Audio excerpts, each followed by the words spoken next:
So it's time for something, and I had fun conceiving this. I know I've done a lot of countdowns and challenges, but now I think it's time to step outside of my comfort zone and give you something I've never done before. A review.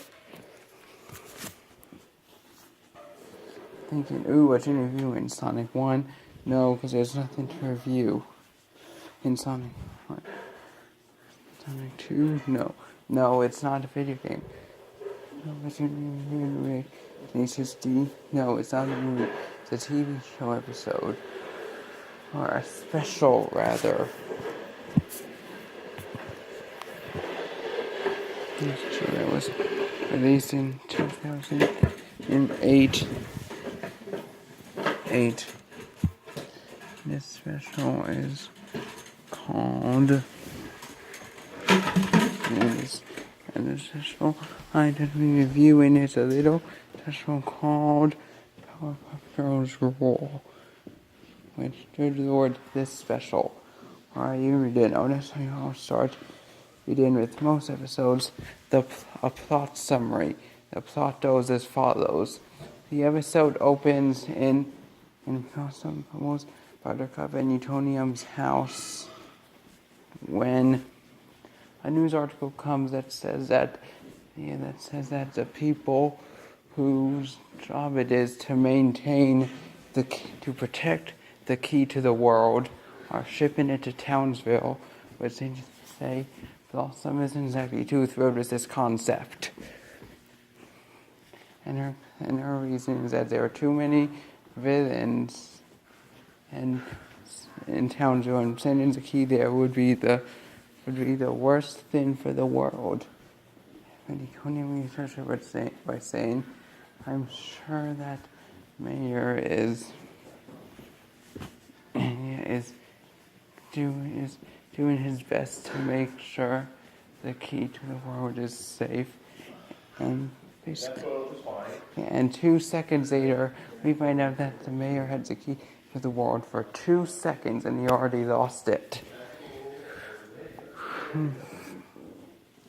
And so the girls searched every ounce of Townsville, every desert, every forest, and every lake to find the key.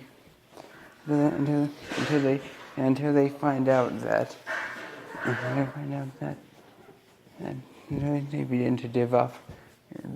Since they search every logical place, it would make sense to lose a key, but Bumbles is actually the smart one of the three this time. Why? Because she says how they shouldn't be thinking of the most logical places, but the least logical places, because Mayor doesn't understand logic. And so they realize that it was right in his desk drawer, and when they accidentally reviewed the location of it to Mojo, not aware that he was listening in,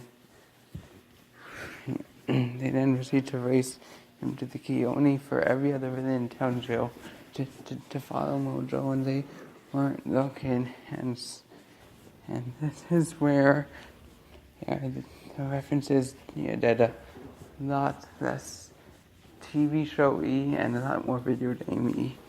Yeah, why? Because Professor manages to guilt trip if the girls into using this little Dune Buddy go-kart thing that he had jury rigged up by making them worry they would hurt his feelings by flying, and so so it's a kart race it's a race to the key. Don't see how that's a reference. Oh, just you wait. Yeah, it's like when Professor tells them to hit the button labeled G on the steering wheel because it's awesome. They do so, and what does the car shoot at Mojo? A Koopa shell. Yeah, that's right, a Koopa shell. Rather, a dream shell, excuse me. Yeah, a dream shell, things that aren't really... specifically a dream shell with red shell physics. Rather, a dream shell with red shell precision.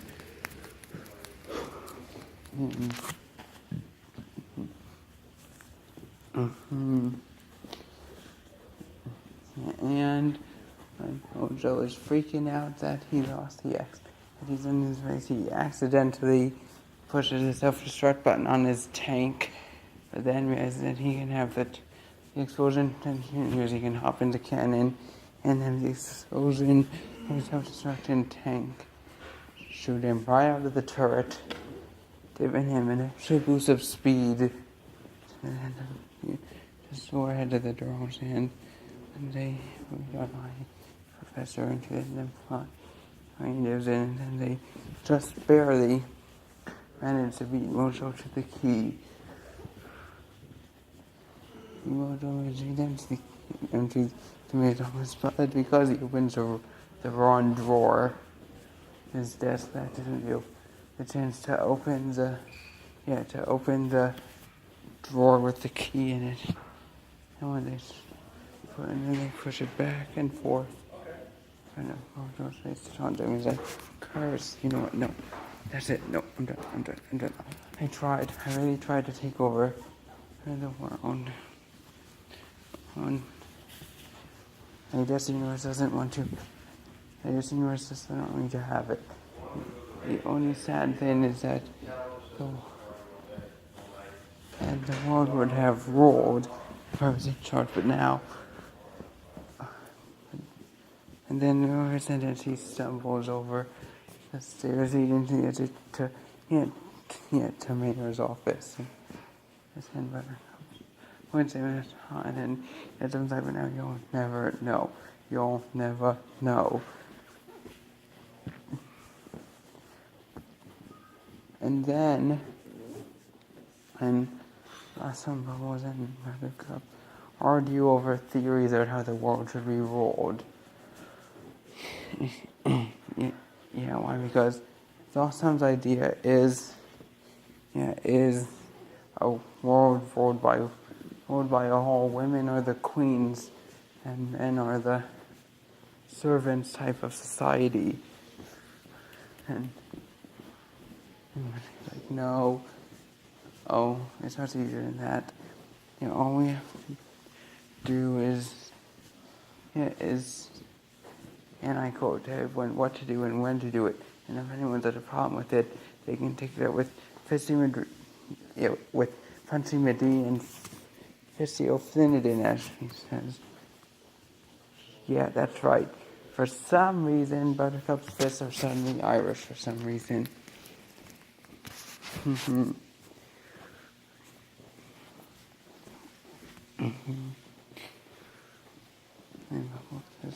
As I do movies, and I quote, free puppies for everyone. And last time was like, I should, or because I am leader of the team, and and I was like, no, that nerdy stuff you took out isn't even world peace. And then I was like, yeah, you're not world peace by hitting people with your fist, but pick up, so food. Then they put the key accidentally in every other villain. The key that the keys in their possession. They were trying to. And while the girls and all the other villains are scuffling, there's a little random musical number sung by Mojo. It's actually a really famous musical number. You're not going to make me sing it, are you? You are. Fine, here it goes. Welcome to your life. There's no turning back. Even while we sleep, we will find you acting on your best behavior. Turn your back on Mother Nature. Everybody wants to rule the world. It's my own design. It's my own remorse. Help me make the most of freedom and of pleasure. Nothing ever lasts forever. Everybody wants to rule the world.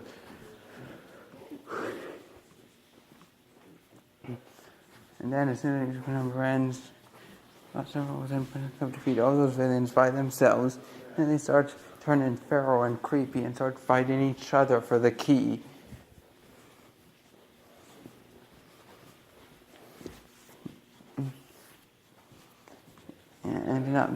Ended up not only making the professor embarrassed just for them or ashamed of their mother, liking their origin story, and all the townsfolk mad at them very much like their origin story.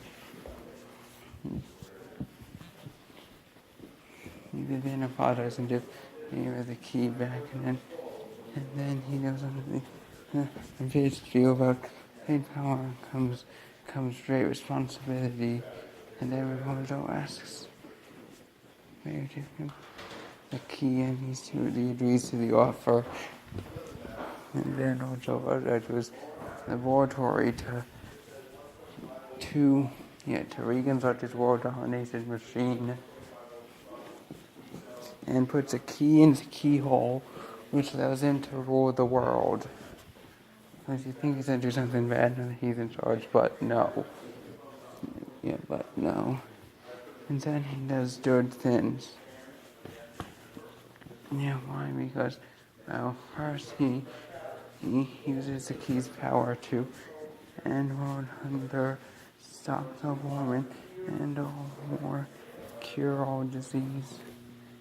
He's feed the whales and give everyone in the world fees, and to make amends with those for all the times they fought. He gave them all free token coins, and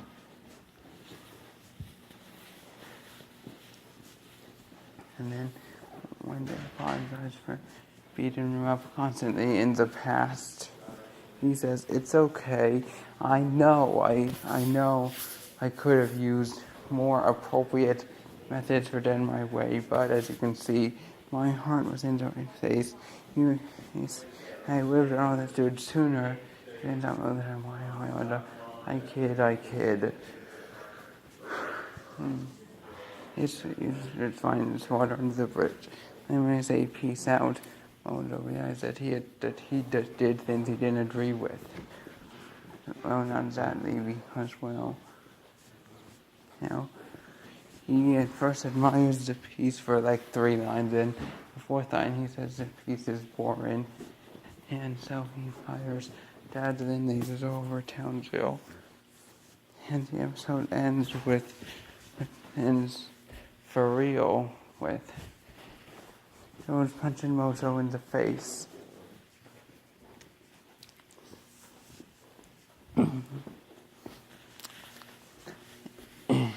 Yeah. Oh, I forgot to mention that there's also a nice fake out ending where it seems like Mojo was good, but then in the true final part of the episode,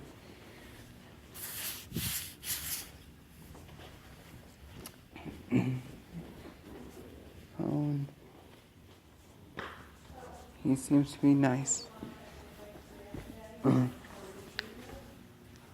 Until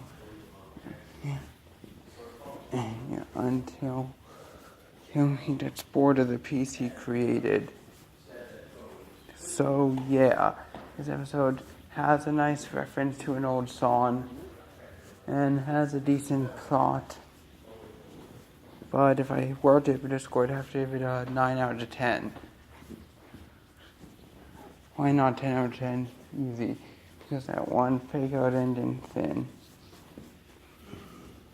Don't everyone, I'm not against the fake out ending. It just that George Rule doesn't use the cliche well.